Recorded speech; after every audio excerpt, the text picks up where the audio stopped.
Yesus pemberian terbesar. Saudara-saudara, kita akan melanjutkan pembahasan tentang Yesus Kristus. Sebelum kita membicarakan topik ini, mari kita datang di hadapan Tuhan di dalam doa. Kita berdoa. Bapa di surga, kami mengucap syukur untuk kesempatan perjumpaan saat ini. Kami kembali mempelajari kebenaran-Mu dengan topik Yesus pemberian terbesar. Kami mohon anugerah Tuhan untuk menjamah hati dan pikiran kami, supaya kami mengerti kebenaran-Mu, rahasia yang sangat besar ini. Di dalam nama Tuhan Yesus kami berdoa. Amin. Saudara-saudara, perhatian utama kita dalam renungan ini adalah kata mengaruniakan, sebagaimana yang telah saya sebutkan tadi. Allah sangat mengasihi dunia ini, sehingga ia mengaruniakan seorang juru selamat. Itu adalah fakta yang tidak dapat dibantah. Kalau kita perhatikan secara teliti dan cermat, terlihat bahwa penjelasan mengenai hal ini sedikit mengalami kesulitan. Para pembawa pesan agak gagap dalam membahasakan pemberian yang satu ini. Hal itu bisa kita lihat dalam beberapa ayat, seperti yang terdapat dalam Roma pasal 11 ayat 33. Rasul Paulus mengatakan, "Oh, alangkah dalamnya kekayaan, hikmat dan pengetahuan Allah. Sungguh tak terselidiki keputusan-keputusannya dan sungguh tak terselami jalan-jalannya." Catat narasi ini, sungguh tak terselami. Kemudian dalam 2 Korintus pasal 9 ayat 15, Rasul Paulus kembali mengatakan, "Syukur kepada Allah karena karunia-Nya yang tak terkatakan itu." Sekali lagi, Paulus mengatakan, tak terkatakan. Rasul Petrus juga dalam suratnya yang pertama pasal 1 ayat 8 mengatakan begini, "Sebab sekalipun kamu belum pernah melihat Dia, namun kamu mengasihinya. Kamu percaya kepada Dia, sekalipun kamu sekarang tidak melihatnya. Kamu bergembira karena sukacita yang mulia dan yang tidak terkatakan." Di sini, Petrus mengatakan, tidak terkatakan. Saudara-saudara, narasi sungguh tak terselidiki, sebagaimana yang disebutkan oleh Rasul Paulus dalam Roma pasal 11 ayat 33 tadi, menggunakan kata anexeoreonetos dari kata dasar exereonao yang memiliki arti mencari dengan seksama. Dan dalam 2 Korintus pasal 15 pada narasi tak terkatakan, di sana menggunakan kata anekdiegetos. Menurut para ahli, sepertinya Paulus sengaja melontarkan sebuah kata baru, sebab kata tersebut tidak ditemukan dalam literatur bahasa Yunani Koine. Maksud dari kata-kata itu adalah sesuatu yang tidak dapat diceritakan, sesuatu yang tidak dapat dibahasakan, atau sesuatu yang tidak dapat dijelaskan. Kemudian dalam 1 Petrus 1 ayat 8, pada narasi tidak terkatakan, di sana menggunakan kata aneklaletos dari kata eklaleo yang memiliki arti berbicara keluar. Ketika diberi alpa privatif, maka memberi arti hal yang sulit untuk diungkapkan, hal yang sukar dimengerti atau dipahami, sesuatu yang tidak dapat dijelaskan dengan kata-kata atau bahasa manusia. Ketika kita berusaha memahami makna dari kata-kata tersebut, jelas menimbulkan keanehan. Padahal kita tahu bahwa Allah sendiri yang menginspirasikan kata-kata itu kepada para penulis untuk menuliskan dan menjelaskan kemuliaan dari Sang Juru Selamat ini. Tetapi aneh, justru para penulis sendiri yang mengalami kesulitan untuk membahasakannya secara verbal. Para penulis hanya mengatakan, sungguh tak terselidiki, sungguh tak terkatakan. Itulah keajaiban dari pemberian Allah yang satu ini. Dan kita tidak perlu mengeluarkan tenaga atau dana untuk membeli pemberian yang satu ini. Allah yang memberikannya secara cuma-cuma. Dan kita harus tahu bahwa dari semua pemberian yang paling berharga dan paling mulia dari Allah adalah ketika Ia memberikan Yesus Kristus untuk kita semua. Jadi dalam renungan ini kita akan membahas dua hal penting. Yang pertama, kita akan berbicara tentang makna dari pemberian yang tidak terkatakan ini atau yang tidak dapat dibahasakan ini. Kita tahu bahwa dalam lintasan sejarah dan generasi manusia telah lahir ribuan intelektual yang memiliki beragam karunia dan pengetahuan teologi.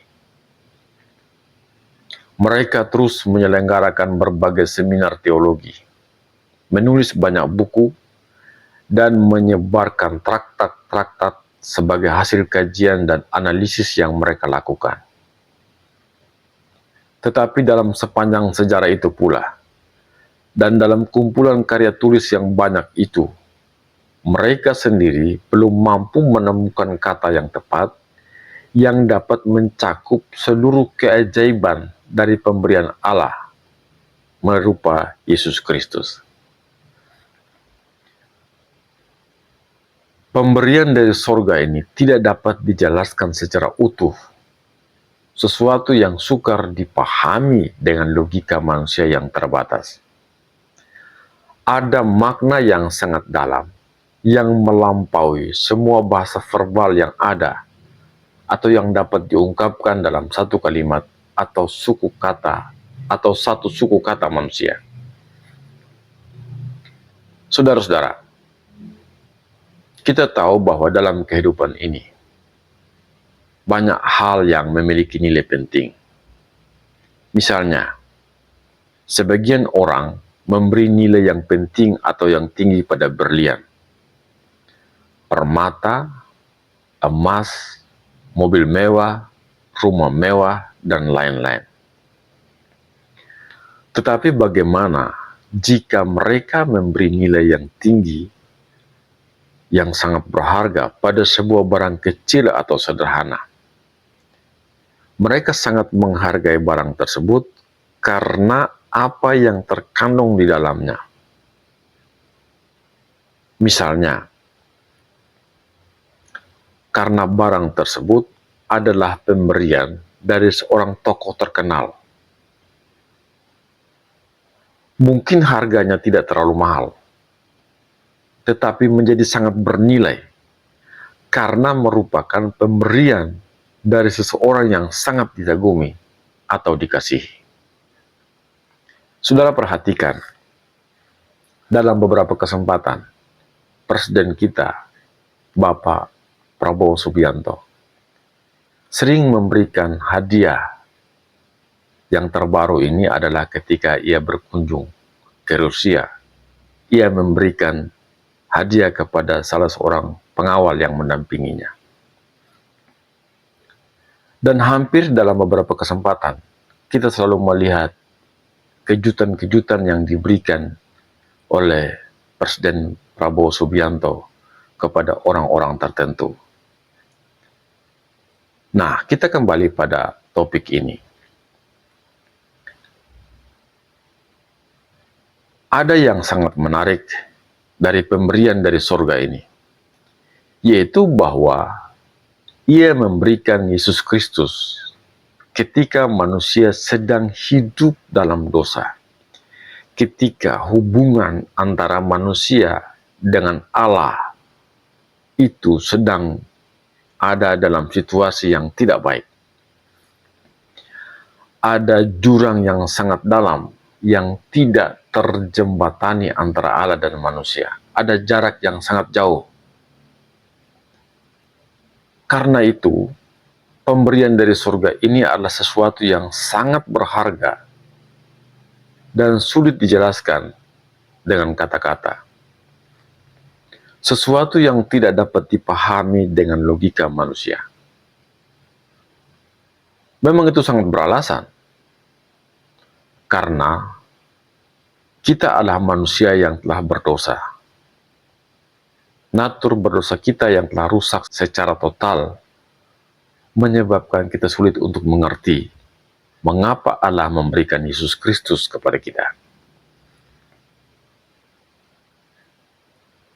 Hanya di hadapan pengadilan Allah yang Maha Adil kelak, yaitu ketika kita ada di sorga, kita akan mengetahui akibat dari kerusakan total dan kejatuhan manusia berdosa.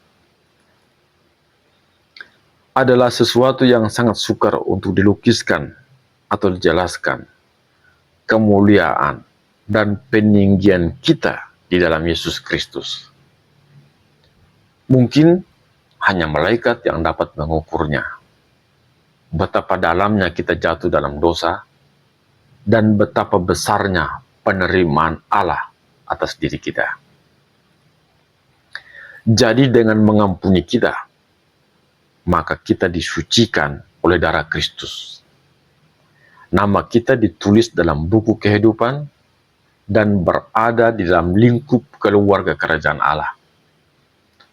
Melalui anugerah dan kasih-Nya, Allah menjangkau, mengangkat, dan membuat kita menjadi bagian dari kerajaan Allah. Saudara-saudara, kita bisa berubah pikiran atau berubah pandangan terhadap suatu nilai kehidupan. Tetapi Tuhan Yesus tidak pernah berubah. Kita mungkin bisa tidak setia, tetapi Tuhan Yesus tetap setia. Tuhan Yesus selalu menyertai kita sampai selama-lamanya. Malaikat yang datang ke dunia ini untuk memberitahukan kelahirannya, ternyata dia juga kembali ke sorga. Berbeda dengan Tuhan Yesus Kristus. Ia memilih untuk tetap tinggal bersama manusia berdosa di dunia ini. Sampai tugas penyelamatan selesai. Barulah ia kembali ke sorga untuk mempersiapkan tempat bagi orang-orang yang percaya kepadanya. Itulah Immanuel, Allah yang beserta kita. Ia menjadi miskin agar kita menjadi kaya dalam segala hal. Ia menanggung segala perasaan malu agar kita mendapat kemuliaan. Dia ditaklukkan agar kita dimerdekakan. Dia menderita agar kita tidak larut dalam kedukaan. Dia mati agar kita hidup. Dia dikuburkan dalam kematiannya agar kita dibangkitkan dalam kehidupan yang kekal. Lalu apa respon kita terhadap pemberian yang luar biasa ini? Saudara-saudara, kita harus ingat pada apa yang Tuhan Yesus telah lakukan untuk kita. Tuhan Yesus sendiri telah menyampaikan hal itu dalam perjamuan akhir ketika ia berkata begini, untuk mengingat akan aku. Itu ketika Tuhan Yesus mengambil roti dan anggur dan membagi-bagikan kepada murid-muridnya untuk mengingat penderitaan yang Yesus alami dan kehidupan yang ada di dalam Yesus.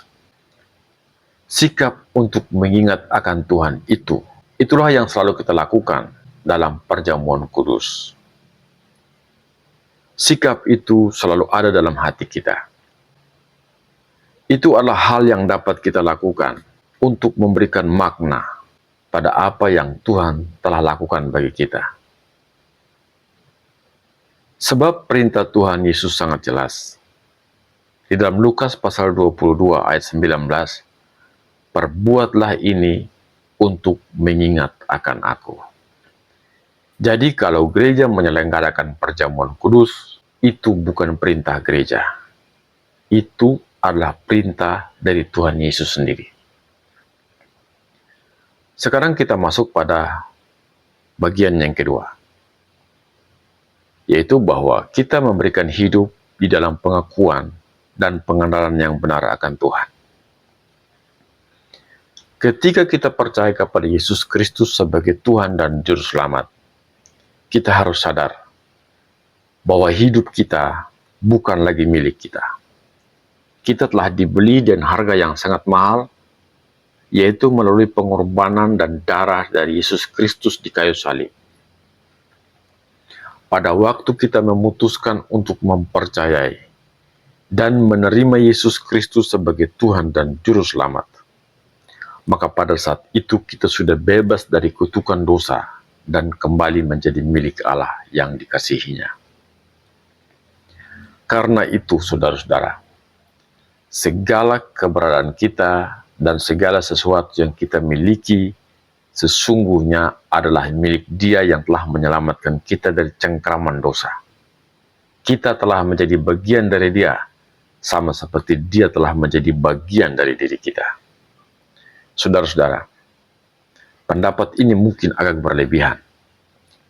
Seandainya kita yang telah percaya dan mengalami kebaikan Tuhan berada di antara kerumunan orang banyak yang berteriak histeris, salibkan dia, salibkan dia. Dan jika pada saat itu kita mempunyai keberanian moral yang sangat tinggi, serta tidak takut menghadapi ancaman serangan balik, kita mungkin saja dapat melakukan protes keras sebagai bukti bahwa kita sangat mengasihi Tuhan. Kita mungkin berkata, mengapa kalian menyalibkan Tuhan kami? Atau begini, ketika yang 120 murid Tuhan berkumpul pada hari Pentakosta dan mengalami baptisan Roh Kudus, kita berharap dapat menjadi orang yang ke-121 untuk mengalami keajaiban dari baptisan Roh Kudus yang dahsyat itu. Saudara-saudara, semua yang saya katakan ini hanya imajinasi belaka. Sebab kita tidak mungkin berada di ruangan penyiksaan itu. Itu sangat tidak mungkin. Bahkan kita tidak mungkin menjadi bagian dari kumpulan orang yang menerima baptisan Roh Kudus pada hari Pentakosta. Sebab roda sejarah tidak mungkin dikembalikan lagi. Tetapi pikirkanlah apa yang dapat kita lakukan saat ini. Selama kita masih hidup, selama kita masih sehat, selama kita masih kuat, kita dapat mengasihi Allah dengan segenap hati. Kita dapat mengakui Dia secara terbuka dan menjadi saksinya dimanapun kita berada, kita bekerja. Dan kita harus menjadi bangga, tidak merasa malu sebagai pengikut Kristus. Saudara-saudara, kita dapat menuntun orang-orang lain untuk hidup dalam kebenaran Kristus. Kita juga bebas memuji dan menyembah Tuhan. Kita bebas membaca dan merenungkan firman Tuhan. Kita bebas mendengarkan firman Tuhan dan berjalan bersama-sama dengan saudara-saudara seiman yang lain di dalam kasih dan anugerah Tuhan. Saudara-saudara, ada begitu banyak hal indah lainnya yang dapat kita lakukan di dalam Tuhan saat ini dan dimanapun kita berada, sebagai bukti nyata dan wujud dari penerimaan kita atas pemberian Allah yang sangat berharga itu. Kita akan berjumpa dalam pertemuan berikutnya. Tuhan Yesus memberkati kita. Amin.